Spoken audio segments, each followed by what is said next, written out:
Hello guys, welcome back to my channel Asha and record में आपका स्वागत है। एमपीएससी 008 का पार्ट 2 लेकर आई हूँ मैं।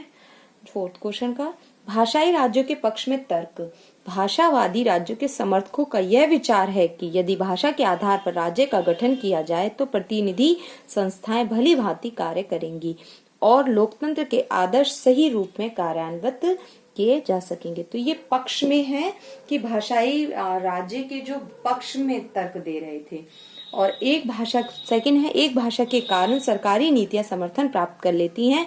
विभिन्न भाषाएं होने पर केवल भाषा बोलने वाले शक्ति सरकारी नीतियों के पक्ष में रहते हैं, जबकि दूसरे भाषा भाषियों द्वारा उसका विरोध किया जाता है। फलस्वरूप राज्य पूर्ण दुर्बलता को प्राप्त कर सामान्य कार्यवाही करने में असमर्थ हो जाता है। तो वो ये इसमें भाषाई की तर्क में ये बोल रहे हैं कि कई भाषाएं हो जाएं जिसके कारण एक ही सरकार पर ये ना रहे कि वो एक ही उस पर, और मतलब विभिन्न भाषाएं होनी जरूरी है। केवल एक भाषा बोलेंगे तो शक्ति सरकार पर एक ही नीतियों पर रह जाएगी, इसलिए इसे काफी भाषाओं कर देनी चाहिए। नेक्स्ट थर्ड पॉइंट में बोला गया है कि अनेक भाषाओं वाले राज्य में भेद भाव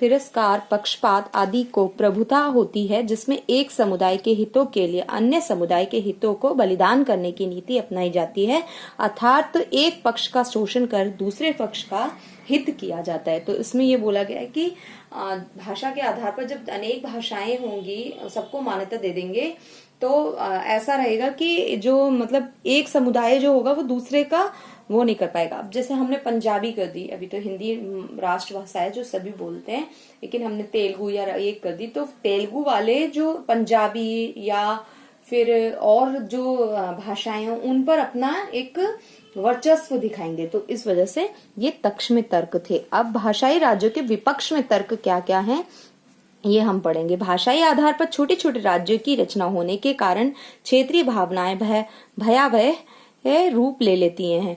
मतलब कि छोटे छोटे राज्य हैं, तेलुगु है, तेलुगु के अंदर भी बहुत सारी भाषाएं हैं, जो महाराष्ट्र में ही इतनी सारी भाषाएं हैं, मद्रासी, पंजाबी, राजस्थानी, इतनी सारी लैंग्वेज हैं छोटे छोटे। ये एक भयावह ले लेती हैं, मतलब कि भय का रूप ले लेती हैं।